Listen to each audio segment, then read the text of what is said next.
Hi there and welcome to Deal. We're happy to have you on board as an EOR in Japan.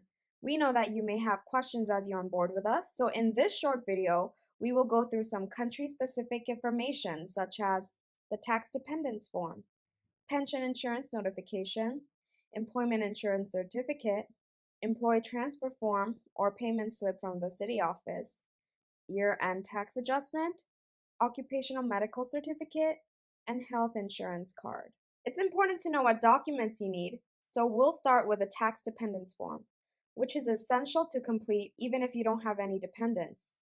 For those with dependents, it's crucial to ensure that you provide their full name, my number, relationship to you, and their income if they're over 16 years old. Your dependent will not be included in your health insurance, and there may be tax implications if you do not complete this form. If this is your secondary job, please do not upload this form. Other important documents include the pension insurance notification and the employment insurance certificate. If you're new to Japan, you won't have a pension insurance notification or an employment insurance certificate, and that's perfectly all right. You'll need to instead upload a signed letter confirming that you don't possess a pension book and employment insurance certificate, and our team will apply for them on your behalf.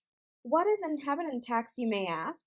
This is a tax you're obliged to pay to the prefectural and municipal offices with jurisdiction over your address as of January 1st. The amount of inhabitant tax is calculated on the basis of the income earned in the previous year. Have you paid inhabitant tax in the past with your previous employer? That means we'll need your employee transfer form. If you're currently paying your own inhabitant tax and want us to deduct it through your salary instead, we've got you covered. All you need to do is upload the copy of payment slip from the city office and indicate up to which quarter you have paid. We move on to the year-end tax adjustments. The purpose of this adjustment is to calculate the difference between the total salary or bonus tax withheld by the employer and the actual amount of tax you have to pay or be refunded at the end of the year. If you're earning less than 20 million yen annually, we can make tax adjustments for you. But if you're earning more than that, then you must file for your own adjustments. We'll give you a step-by-step guide on how to start your year-end tax adjustment around Q4 each year. You won't want to miss the deadline, so stay tuned for our communication. One of the most important procedures is your mandatory health check required by the law.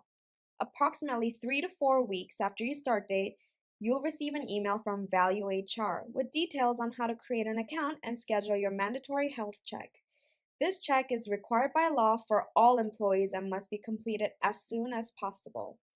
When selecting the medical institution to conduct the health check, please ensure to select one from the Value HR network. But if you are unable to find any in your area, please contact us separately. The health check is an important part ensuring your well-being, and this is a requirement by law to be completed annually. Please make sure to follow the instructions provided by Value HR and complete your health check within the designated time frame. Don't neglect this crucial aspect of your onboarding process. Finally, let's discuss the health insurance card. During your first week of employment, we'll submit your application, but please note that it may take about 3 weeks for the physical card to be shipped to you.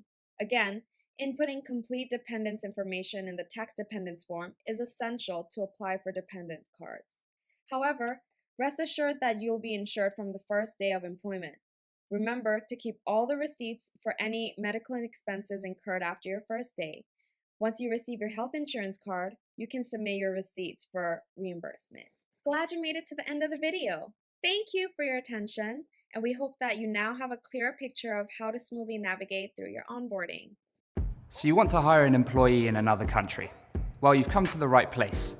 I'm Guy from Deal, and we're leading the charge to help every business hire anyone, anywhere around the world. So let's jump right into it. If you're trying to hire an employee in another country, chances are you'll need to set up an entity. That means you'll probably hear your CFO saying something like, "Not another one, really?" Or HR being like, "Now we have to figure out all the local labor laws." It's not a super easy or fun thing to set up. It basically means you need to have a local office, an address registered as a subsidiary, a local bank account.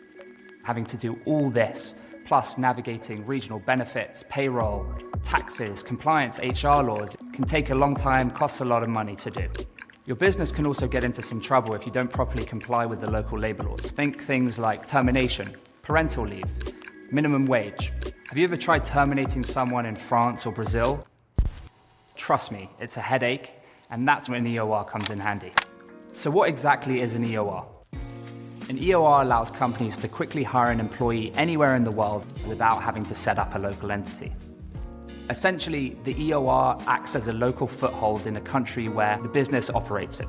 So they can seamlessly hire an employee on a business's behalf. Say you're a British business and you want to make a hire in Argentina.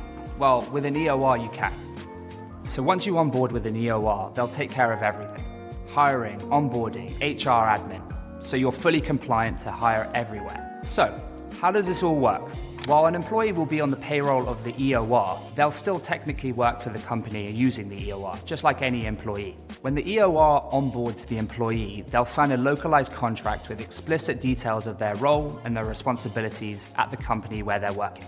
So on the EOR's end, they handle everything related to hiring. That means creating the compliant contracts, making sure income taxes and salaries are paid, and covering social contributions as well. Basically, all statutory requirements in that country. Now, while the EOR takes care of all this, it's the company's responsibility to pay the employer costs. So what do employer costs actually entail? Now, employer costs are the benefits, the taxes, and the fees the government actually requires the employer to pay when hiring in their country. These costs are based on the employee's salary. They're different in every country and they can change year over year. Let's talk about equity. The big question we always get asked, can the business provide employees with equity? The short answer is yes, but it really depends on the country. For example, in the US, companies can issue what's called non-qualified stock options, also known as NSOs. Since the company doesn't actually have a direct relationship with the employee, the NSO is actually the only viable option. So how do you handle benefits? Each country has its own set of laws with benefits they have to provide to employees. These range from health and unemployment insurance to social security. The EOR exists to ensure every employee receives all the necessary localized benefits, along with any optional benefits the employer would like to also provide. How to deal with intellectual property and non-competes. EOR services tend to have IP protection clauses built into their contracts. This means that any and all IP passes through to the customer. It's not the only way to do this, but it is the most enforceable. Also, it's good to note that while in theory a non-compete sounds ideal, they don't typically work internationally. And lastly, what about contract termination and severance? Handling these according to a country's local labor law is crucial.